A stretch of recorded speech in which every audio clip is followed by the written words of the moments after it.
പിന്നെ ഞങ്ങൾ അന്ന് ഉരുളി കമത്താൻ വന്ന സമയത്ത് ഈ ഒരു കുട്ടീനെയും കൊണ്ട് അവിടെ നിൽക്കുന്നുണ്ടായിരുന്നു ഒരു പെൺകുട്ടി. ഇത് കാരണം കുട്ടികളായിട്ട് ആ കുട്ടിക്ക് ഏകദേശം 5 വയസ്സായിട്ടുണ്ടാവും തോന്നുന്നു. അപ്പോൾ ആ കുട്ടിനെ കൊണ്ട് നടയിൽ കാണിക്കാനായിട്ട് ദൈവത്തിന് തൊഴിക്കാനായിട്ട് വന്നായിരുന്നു. അപ്പോൾ അവരെന്താ പറഞ്ഞതെന്നറിയോ, ഉരുളി കമഴ്ത്താൻ വന്നത് പോലും ഇല്ല, ഞാൻ ഈ കാര്യങ്ങളൊക്കെ വീട്ടിൽ നിന്ന് ചെയ്തു, അപ്പോഴേ ശരിയായി എന്നാണ് പറഞ്ഞത്. അപ്പോൾ അങ്ങനെ നമുക്കിപ്പോൾ ഒരുപാട് ദൂരമാണ്, വരാൻ പറ്റില്ല എന്നുള്ളവർ ഇതുപോലുള്ള കാര്യങ്ങളൊക്കെ നമുക്ക് വീട്ടിൽ നിന്ന് ചെയ്യാൻ പറ്റും. ഞാൻ മണ്ണാറശാലയിൽ ഉരുളി കമഴ്ത്താൻ വരുന്നവർ ഇവിടെ തന്നെ മന്ദാരം എന്ന് പറഞ്ഞിട്ടൊരു എന്താ പറയുക ലോഡ്ജ് ഫ്രണ്ടിൽ തന്നെ ഉണ്ട്. അപ്പോൾ നമുക്ക് അത്യാവശ്യം ചാർജും കുറവാണ്, 750 രൂപയേ ഉള്ളൂ. നമ്മൾക്ക് കിട്ടിയ റൂം ഇതാണ്.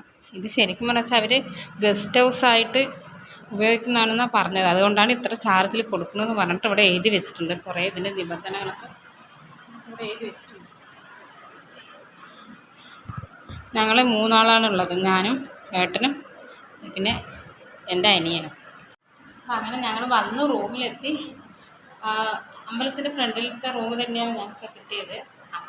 റൂം ഒഴിവുള്ള സീസണൊന്നുമല്ലല്ലോ, അതുകൊണ്ടാണ് തോന്നുന്നു തിരക്കില്ല തോന്നുന്നു. അതുകൊണ്ട് റൂം ഒഴിവുണ്ടെന്ന് പറഞ്ഞാൽ നമുക്ക് റൂം കിട്ടി. അത്യാവശ്യം നല്ല റൂമാണ്.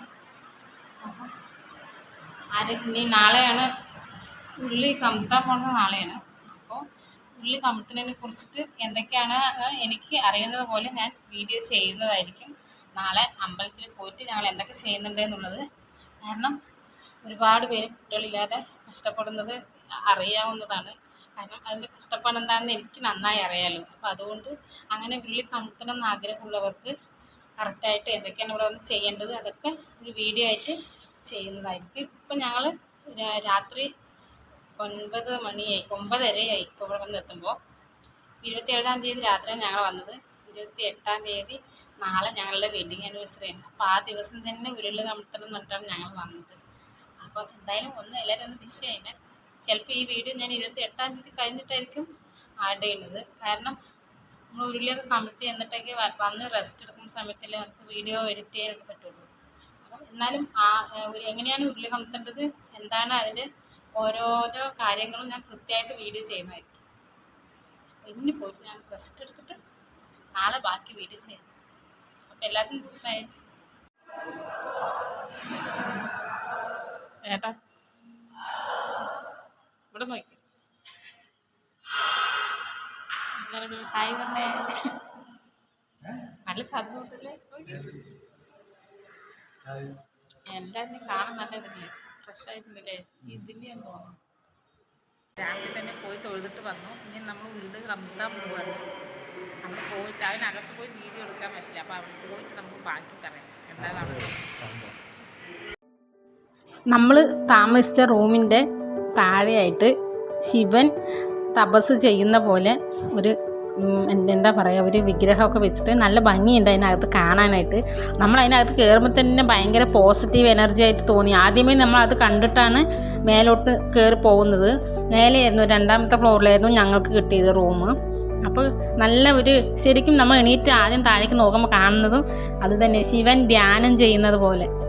അപ്പം അത് കാണാൻ നല്ല ഭംഗിയുണ്ടായിരുന്നു. അതുകൊണ്ട് ഞാൻ ഈ വീഡിയോയ്ക്കകത്ത് ആഡ് ചെയ്തത്.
ഇതാണ് മന്ദാരം ഗസ്റ്റ് ഹൗസ് എന്ന് അവിടെ എഴുതിയിട്ടുണ്ട്, റെസ്റ്റോറൻ്റ് എന്ന് എഴുതിയിട്ടുണ്ട്. ഈ റൂമിൽ വന്നിട്ട് നമ്മൾ 750 രൂപയാണ് റൂം ചാർജ്. നമ്മൾ നേരത്തെ ബുക്ക് ചെയ്യൊന്നും വേണ്ട, വന്നിട്ട് നമ്മൾ അവിടെ നിന്ന് റൂം എടുക്കുന്നതാണ്. കാരണം അവർ പറഞ്ഞു ഓൺലൈൻ ബുക്കിംഗ് ഇല്ല എന്ന്. അമ്പലത്തിനകത്ത് പോയിട്ട് വീഡിയോ എടുക്കാൻ പറ്റില്ല. നമ്മൾ മാക്സിമം എന്താണ് ചെയ്യുന്നതെന്നുള്ളത് വീഡിയോയിലൂടെ പറയാൻ മാത്രം തലയും കൊണ്ട് പോയിട്ടുണ്ടാവും, വീഡിയോ എടുക്കാൻ പറ്റില്ല. അപ്പോൾ എന്താണ് എങ്ങനെയാണ് ഉരുളി കമത്തുന്നത് എന്താണെന്നുള്ളത് ഞാൻ വീഡിയോയിലൂടെ പറഞ്ഞു തരാം പോയി വന്നിട്ട്. ഓക്കെ, ഞങ്ങളിപ്പോൾ ഉരുളി കമഴ്ത്തിയിട്ട് വന്നു. അവിടെ അകത്തൊന്നും പോയിട്ട് വീഡിയോ എടുക്കാനോ ഒന്നിനും പറ്റാത്തതുകൊണ്ട് വീഡിയോ എടുത്തില്ല. അവിടെ നിന്ന് നമ്മൾ ആദ്യം തന്നെ ഇപ്പോൾ ആരെങ്കിലും ഉരുളി കമത്താൻ വരുന്നതാണെങ്കിൽ നമ്മൾ ഇവിടെ റൂം എടുത്തിട്ടാണ് ഞങ്ങൾ ഇരുന്നത്. 5 മണിയാകുമ്പോൾ അവിടെ നട തുറക്കും. അപ്പോൾ നമ്മൾ പോയിട്ട് ഫ്രണ്ടിൽ നിന്ന് ചീട്ടാക്കണം. ചീട്ടാക്കി അവിടെ നിന്ന് ചീട്ടാക്കുമ്പോൾ നമുക്ക് 100 ഉരുളി കമത്താനുള്ള ചീട്ടാക്കൽ മാത്രമാണ് ചെയ്തത്. അത് കഴിഞ്ഞിട്ട് നമ്മൾ അതിന് താഴെ തന്നെ പോയിട്ട് മറ്റേ ഉരുളി വേറെ വാങ്ങണം.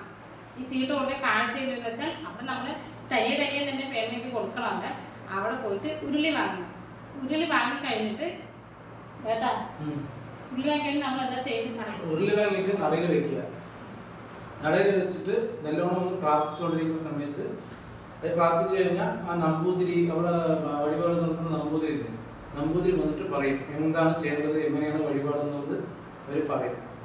അപ്പോൾ അതുപോലെ 3 പ്രദക്ഷിണം വെക്കാൻ നല്ലോണം ഇതാണ് സംഭവം. അതിന് മുമ്പ് തന്നെ ഭാര്യ ഫ്രണ്ടിൽ നിന്നിട്ട് ഭർത്താവ് പുറകിൽ നിന്ന് 3 പേർക്കും ഓരോരോ പോയിന്റ് തന്നു. 3 പേര് ഞങ്ങൾ 3 പേരുണ്ടായിരുന്നു ഉരുളി വന്നിട്ട്. 3 പേർക്ക് ഓരോരോ പോയിന്റ് തന്നിട്ട് നമ്മളോട് അവരിങ്ങനെ പ്രാർത്ഥിക്കാൻ പറഞ്ഞു. എന്നിട്ട് ആ കോയിൻ ആ ഉരുളിൻ്റെ ഫ്രണ്ടിൽ തന്നെ ഇങ്ങനെ വെച്ചു. അങ്ങനെ 3 പ്രാവശ്യം കോയിൻ കയ്യിൽ തന്നിട്ടാണ് പ്രാർത്ഥിച്ചത്. ഇതിൽ അധികവും ഇവര് വെറുതെ നിൽക്കൽ മാത്രം ചെയ്യുന്നത് എല്ലാം നമ്മളാണ് ചെയ്യുന്നത്. പിന്നെ നമ്മളെ കൊണ്ട് അവർ അവിടെ നിന്ന് പറഞ്ഞു തരും. ആ പൂജ വയ്ക്കുന്ന സ്വാമി ഉണ്ടല്ലോ, അവർ നമുക്ക് പറഞ്ഞു തരും. നമ്മൾ അതുപോലെ ഏറ്റി പറഞ്ഞിട്ട് ആ ഉരുളി കൊണ്ട് നമ്മൾ 3 പ്രദക്ഷിണം വെക്കണം. 3 പ്രദക്ഷിണം വെച്ച് കഴിഞ്ഞിട്ട് ആ ഉരുളിയിൽ പിന്നെ എന്താ ചെയ്ത് അതിനൊരു കോയിൻ ഇട്ട് വെച്ചിട്ടായിരുന്നു അവര്. എന്നിട്ട് ആ 3 പ്രദക്ഷിണം വെച്ച് കഴിഞ്ഞിട്ട് ആ ഉരുളി നമ്മൾ അവിടെ കൊണ്ട് 2 ദൈവം ഉണ്ട് ഫ്രണ്ടില്. ഒന്ന് നാഗയക്ഷിയമ്മയും ഒന്ന് നാഗരാജാവും. വെച്ചത് 3 പ്രദക്ഷിണം കഴിഞ്ഞ് വെച്ചത് നാഗരാജാവിന്റെ ഫ്രണ്ടിൽ തന്നെയായിരുന്നു. അതിലത്തെ കോയിൻ അതിനുള്ളിൽ ഒരു കോയിൻ ഇട്ട് തന്നിട്ടുണ്ടായിരുന്നു. എന്നിട്ട് നമ്മളിങ്ങനെ ഒരു പറഞ്ഞു നമ്മളോ ആരെങ്കിലും ചെയ്ത് പാപം ഒന്നുണ്ടെങ്കിൽ അതൊക്കെ തീർത്തിട്ടുണ്ടെങ്കിൽ ആ സാധനം കുറേ നമുക്ക് പറഞ്ഞു തരും. അത് നമ്മൾ ഏറ്റു പറഞ്ഞാൽ മതി. എന്നിട്ട് അത് ആ കോയിൻ ഉണ്ടല്ലോ അതെടുത്തിട്ട് നാഗയക്ഷി അമ്മൻ്റെ അവിടെ പോയിട്ട് പ്രാർത്ഥിച്ചിട്ട് അവർ അതിനകത്ത് ഇടാൻ പറഞ്ഞു. അത് കഴിഞ്ഞിട്ട് നമ്മളോട് പറഞ്ഞു 10:30 ആകുമ്പോഴാണ് ഇവിടുത്തെ അമ്മയാണ് നമുക്ക് ഇങ്ങനെ എല്ലാം പറഞ്ഞു തരിക. അപ്പം ആ അമ്മ ദർശനം തന്നിട്ട് നമുക്ക് പറഞ്ഞു തരും ഇങ്ങനെ എന്താണ് നമുക്ക് എന്താ ചെയ്യേണ്ടതെന്നുള്ളത് പറഞ്ഞു തരും. അങ്ങനെ 10:30 ആകുമ്പോഴാണ് അതതിൻ്റെ പുറകിലുള്ള ഒരു ഇല്ലമുണ്ട്, അവിടെയാണ് നമ്മൾ പോകേണ്ടത്. എന്നിട്ട് 10:30ക്ക് ശേഷം അവിടെ പോയിട്ട് അമ്മ ഒന്നും ചോദിച്ചില്ല. നമ്മുടെ കൂടെ വേറൊരു കുട്ടി ഉണ്ടായിരുന്നു, അവരാണ് ചോദിച്ചത്. എന്നിട്ട് പിന്നെ എന്താ ചെയ്ത് പറഞ്ഞത് ഇതുപോലെ വഴിപാടൊക്കെ ചെയ്യണം. അവര് ഒരു ഭസ്മം തന്നു. പിന്നെ അത് കഴിഞ്ഞിട്ട് അവര് പറഞ്ഞു തന്നു എന്തൊക്കെയാണ് അത് ചെയ്യേണ്ടതെന്നുള്ളത്. കുട്ടി ആവുന്ന സമയത്ത് നമ്മൾ 5 പ്രാവശ്യം ഇവിടെ കുട്ടിനെയും കൊണ്ട് നേരിട്ട് വന്നിട്ട് ദൈവത്തിന് മുന്നിൽ പ്രാർത്ഥിക്കണം എന്നാണ് പറഞ്ഞത്. ഇതിപ്പോ ചെയ്ത് കഴിഞ്ഞ വെച്ചാല് കുറെ പേര് പറയുന്നുണ്ടായിരുന്നു. അതായത് ഇത് കുട്ടി അതിനുശേഷം 5 പ്രാവശ്യം വന്നിട്ട് തൊഴുതണം, കുട്ടീനും കൊണ്ടുവന്ന് തൊഴുതണം എന്നാണ് പറഞ്ഞത്. പിന്നെ ആ കുട്ടീനെ കൊണ്ടുവരുന്ന സമയത്ത് അപ്പത്തെ വഴിപാട് എന്താണോ അത് വന്നിട്ട് പിന്നീട് അവര് പറഞ്ഞു തരുന്നതാണ് പറഞ്ഞത്. ഇവിടെ വന്നിട്ട് കുറെ അധികം പേർക്ക് ആയിട്ടുണ്ടെന്നാണ് അറിഞ്ഞത്. അപ്പൊ നമ്മളിപ്പോ എന്തായാലും ചെയ്തിട്ടുണ്ട്. ദൈവത്തിന്റെ അനുഗ്രഹം കൊണ്ട് വേഗം തന്നെ ശരിയാവുന്നതാണ് പ്രാർത്ഥിക്കുന്നത്. കാരണം കുറെ പേര് അത്യാവശ്യം നല്ല തിരക്കുണ്ട്. ഉരുളി കമത്താനായിട്ട് കുറച്ച് പേര് ഉണ്ടായിരുന്നുള്ളൂ. അപ്പോൾ ആ ഉരുളി കമഴ്ത്തിയ ശേഷം പ്രഗ്നന്റ് ആവുമല്ലോ, ആകുന്ന സമയത്ത് ഭാര്യ വരണ്ടാന്ന് പറഞ്ഞു. ആരെങ്കിലും വന്നിട്ട് 100 പാലും 1000 നാളിൽ കൊണ്ട് കൊടുക്കുമെന്നാണ് പറഞ്ഞത്. അപ്പോൾ എല്ലാം ശരിയാവുമെന്നാണ് വിശ്വാസം. പിന്നെ ഒന്നാമത് ഞങ്ങൾ ഇന്ന് തന്നെ ഞങ്ങളുടെ വെഡിങ് ആനിവേഴ്സറിയാണ് 8ാമത്തെ. അപ്പോൾ ഇന്ന് തന്നെ ചെയ്യണം പറഞ്ഞിട്ടായിരുന്നു ഞങ്ങൾ ഇന്നലെ വന്ന് റൂം എടുത്ത് താമസിച്ചിട്ടൊക്കെ വന്നത്.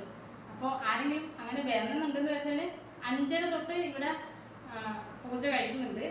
പക്ഷേ 8 മണിക്ക് ഉരുളി കമ്പത്തിനുള്ള പൂജ വന്നിട്ട് 8 മണിക്കാണ് തുടങ്ങുന്നത്. ഉരുളി കമ്പത്തിന്റെ ചടങ്ങ് വന്നിട്ട് 8 മണിക്കാണ് സ്റ്റാർട്ട് ചെയ്യുന്നത്. അപ്പോൾ അതിന് മുമ്പ് എങ്ങനെയാണെങ്കിലും എത്താൻ നോക്കുക.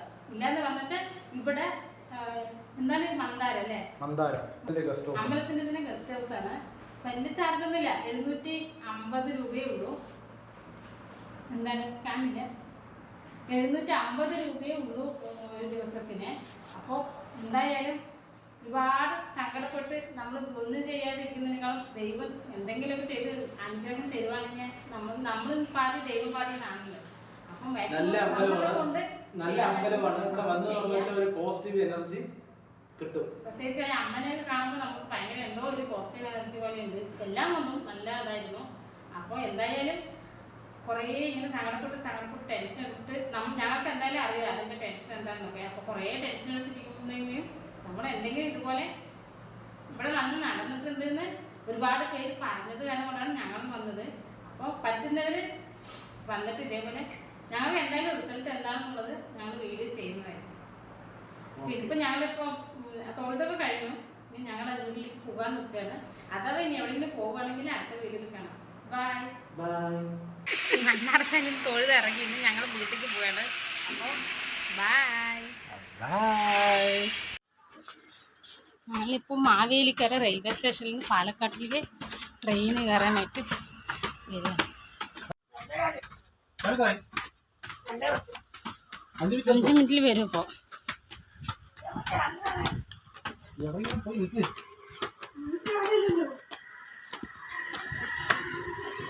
ആരോടെങ്കിലും ചോദിക്കേ. അങ്ങനെ ഞങ്ങൾ ആലപ്പുഴയോട് യാത്ര പറയാൻ പോവാണ്.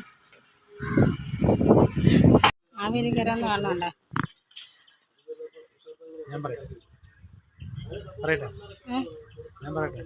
മാവേലിക്കരാന്ന് കാണില്ല.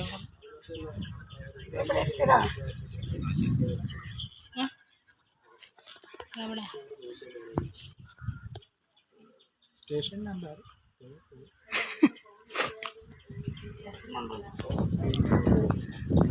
गाड़ी नंबर 12625 ഫിഗർ നോക്കി ഫോണിൻ്റെ. അത് ഇവിടുത്തെ ക്ലൈമറ്റിൻ്റെയാണ്. തൃശ്ശി എക്സ്പ്രസ് കോയമ്പത്തൂർ ഓലോ പോകുന്നു. അപ്പോൾ ഇങ്ങനെ പോയി ഇരിക്കുന്ന സമയത്ത് അങ്ങനെ പോയി ഇരുന്ന് എനിക്ക് ഹിന്ദിയിൽ ഒരു അനൗൺസ്മെൻറ്റ് ചെയ്യണത് നല്ല പരിചയം. ഇങ്ങനെ പറയാറ് ഹിന്ദിയിൽ പറയട്ടെ. അതായത് പാലക്കാട് ജംഗ്ഷൻ അല്ല മറ്റേ ഷൊർണൂർ ജംഗ്ഷനിൽ നിന്നും കോയമ്പത്തൂർ ജംഗ്ഷൻ വരെ പോകുന്ന പാസഞ്ചർ അത് പെട്ടെന്ന് എനിക്ക് വരുന്നില്ല. പക്ഷെ ഹിന്ദി നല്ല മനസ്സിലാക്കുന്നുണ്ട്. ആനിക്ക് സംഭവനി ആരെങ്കിലും ഹിന്ദിക്കാർ കേട്ട് ആത്മഹത്യ ചെയ്യുന്നു, അങ്ങനെ തന്നെ പറയുള്ളൂ. ഇത് ഇൻസ്റ്റാഗ്രാമിലൊക്കെ ഈ ട്രെയിന് പുറകിലൂടെ പോകുന്ന ഒരു ക്ഷേത്രം കണ്ടിട്ടില്ലേ, ഉത്രാളിക്കാവ്, ആ ക്ഷേത്രമാണിത്. പക്ഷെ അവിടെ നമുക്ക് സ്പീഡിൽ പോകുന്ന കാരണം കൊണ്ട് അധികം ഒന്നും എടുക്കാൻ പറ്റില്ല. അതാണ് ഞാൻ ലേറ്റായിട്ടെങ്കിലും കാണിച്ചു തരാമെന്ന് വിചാരിച്ചു.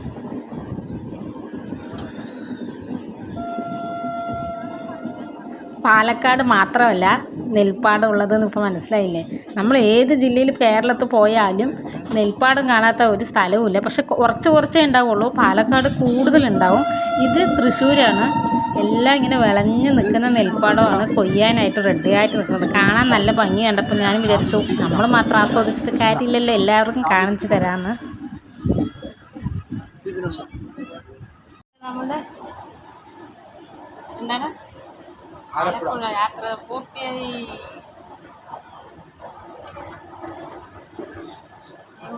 ഭയങ്കര ടയേർഡായി. അപ്പോൾ എന്തായാലും ഞങ്ങളുടെ നല്ല രീതിയിൽ എല്ലാം കഴിഞ്ഞ് ഞങ്ങൾ ഇവിടെ എത്തി.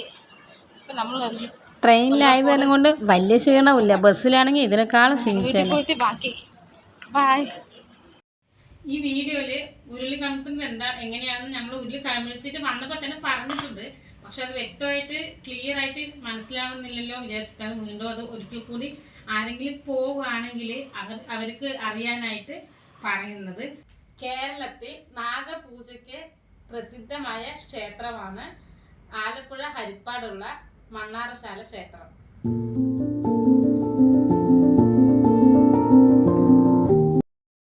നാഗരാജാവിനെയും നാഗയക്ഷിയമ്മയുമാണ് ഇവിടെ പ്രധാനമായിട്ടും പ്രതിഷ്ഠയായിട്ടുള്ളത്. ഈ ക്ഷേത്രത്തിൽ പൂജ ചെയ്യുന്നത് ഇല്ലത്തിലെ വലിയമ്മയാണ്. നാഗരാജാവിൻ്റെ അമ്മയായിട്ടാണ് കണക്കാക്കുന്നത്. ഇപ്പോൾ വല്യമ്മയായിട്ടുള്ളത് ഈ അമ്മയാണ്.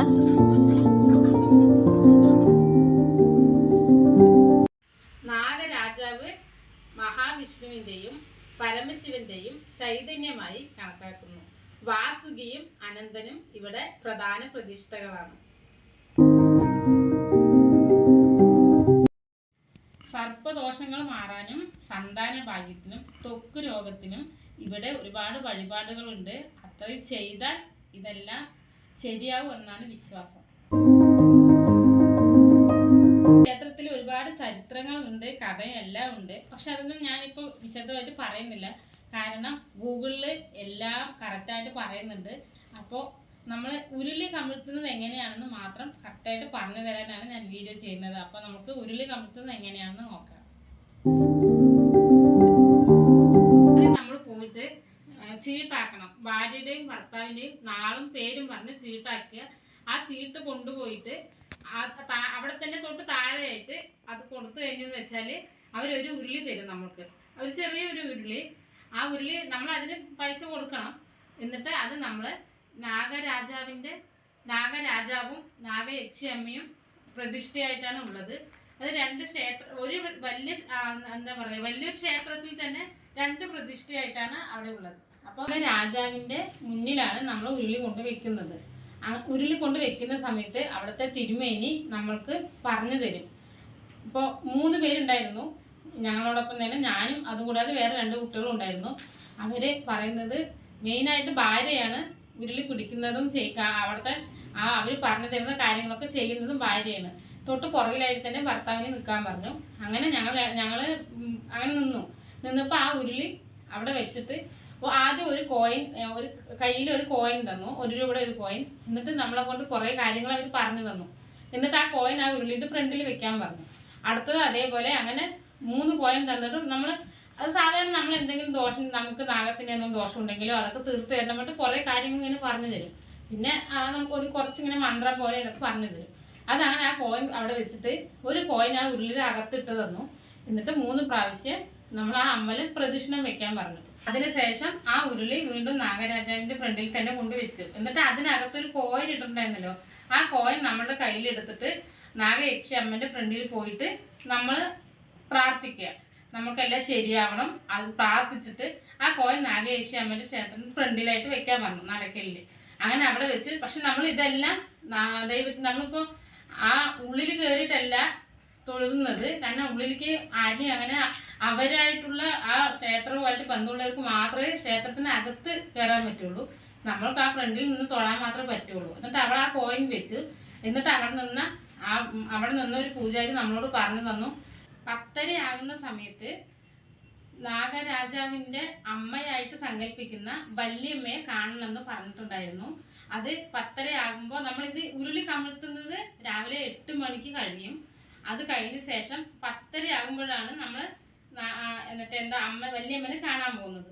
അപ്പോൾ വല്യമ്മയാണ് പിന്നീട് ഈ ഉരുളി നിലവറയിൽ കൊണ്ടുപോയിട്ട് കമിഴ്ത്തുന്നത്. പിന്നെ നമ്മൾ ആ 10:30ക്ക് പോയിട്ട് വല്യമ്മയെ കാണാൻ പോയി. ഉരുളി കമിഴ്ത്തുന്ന ആളുകൾക്ക് പ്രത്യേക ക്യൂ ഉണ്ടായിരുന്നു. അവർ ഭയങ്കര പരിഗണനയൊക്കെ കൊടുത്തിട്ട് ഫസ്റ്റ് തന്നെ നമ്മളോടാണ് ആ വല്യമ്മയെ കൊണ്ട് സംസാരിക്കാൻ. നമുക്ക് എന്തെങ്കിലും ചോദിക്കണമെങ്കിൽ ചോദിക്കാം, ഇല്ലെങ്കിൽ നമ്മൾക്ക് അവർ ഉപദേശം തരും എന്താണ് ചെയ്യേണ്ടതെന്നുള്ളത്. അപ്പോൾ അവർ കാണാൻ നല്ല ഐശ്വര്യമുള്ളൊരു അമ്മയായിരുന്നു. അങ്ങനെ ഞങ്ങളായിരുന്നു അത് ഫസ്റ്റും ഞങ്ങൾ തന്നെയായിരുന്നു ഉരുളി കമിഴ്ത്തലയിൽ ഞങ്ങളെയാണ് കണ്ടത്. അപ്പോൾ ആ അമ്മനെ കണ്ടിട്ട് ആ അമ്മ നമ്മളോട് നാളും പേരൊക്കെ ചോദിച്ചു, എത്ര വർഷമായി ചോദിച്ചു. പിന്നെ അവർ നമ്മളോട് കുറച്ച് കാര്യങ്ങൾ പറഞ്ഞു തന്നു, കുറച്ച് ഭക്ഷണവും കയ്യിൽ തന്നു. പിന്നെ അതുകൂടാതെ കുറച്ച് കാര്യങ്ങളൊക്കെ നമുക്കിങ്ങനെ പറഞ്ഞു തരും. അത് നിങ്ങൾ നേരിട്ട് പോകുമ്പോൾ മാത്രമേ അവർ അത് നമുക്ക് മാത്രമായിട്ട് പറഞ്ഞു തരുന്ന കുറച്ച് കാര്യങ്ങളാണ്. പിന്നീട് ആയില്യം നാളിലും 10 രൂപ വെച്ചിട്ട് ഒരു മാറ്റി വെക്കാൻ പറഞ്ഞു പൂജാ റൂമിൽ. അത് നമ്മൾ കുട്ടികളാകുന്ന സമയത്ത് നമ്മൾ ചോറൂണ് അവിടെ വെച്ച് നടത്തുമല്ലോ, തുലാഭാരം അങ്ങനെയുള്ള കുറച്ച് കാര്യങ്ങളുണ്ട്. ആ സമയത്ത് നമ്മൾ ഈ 10 രൂപ മാറ്റി വയ്ക്കുന്നുണ്ടല്ലോ, അത് എത്ര വർഷമായാലും ഇപ്പം നമ്മൾ ആ പോകുന്ന സമയത്ത് ഈ കോയിൻ അവിടെ കൊണ്ട് കൊടുക്കണം. അതാണ് അവർ പറഞ്ഞു തന്നത്. അതുകൂടാതെ കുട്ടികളായി കഴിഞ്ഞ ശേഷം കുട്ടിനെ 5 വയസ്സ് വരെ എല്ലാ വർഷവും ഒരു പ്രാവശ്യമെങ്കിലും ആ അമ്പലം നടയിൽ കൊണ്ടുപോയി തൊഴിയിക്കണമെന്നും പറഞ്ഞു തന്നു. അപ്പോൾ ഭൂരിഭാഗം പേരും പറഞ്ഞത് അവിടെ പോയിട്ട് സാധിച്ചിട്ടുണ്ട് എന്നാണ് പറഞ്ഞത്. പിന്നെ ഞങ്ങൾ അന്ന് ഉരുളി കമത്താൻ പറഞ്ഞ സമയത്ത് ഈ ഒരു കുട്ടീനെയും കൊണ്ട് അവിടെ നിൽക്കുന്നുണ്ടായിരുന്ന ഒരു പെൺകുട്ടി, ഇത് കാരണം കുട്ടികളായിട്ട് ആ കുട്ടിക്ക് ഏകദേശം 5 വയസ്സായിട്ടുണ്ടാവും തോന്നുന്നു. അപ്പോൾ ആ കുട്ടീനെ കൊണ്ട് നടയിൽ കാണിക്കാനായിട്ട് ദൈവത്തിന് തൊഴിക്കാനായിട്ട് വന്നായിരുന്നു. അപ്പോൾ അവരെന്താ പറഞ്ഞതെന്നറിയോ, ഉരുളി കമഴ്ത്താൻ വന്നത് പോലുമില്ല, ഞാൻ ഈ കാര്യങ്ങളൊക്കെ വീട്ടിൽ നിന്ന് ചെയ്തു അപ്പോഴേ ശരിയായി എന്നാണ് പറഞ്ഞത്. അപ്പോൾ അങ്ങനെ നമുക്കിപ്പോൾ ഒരുപാട് ദൂരമാണ് വരാൻ പറ്റില്ല എന്നുള്ളവർ ഇതുപോലുള്ള കാര്യങ്ങളൊക്കെ നമുക്ക് വീട്ടിൽ നിന്ന് ചെയ്യാൻ പറ്റും.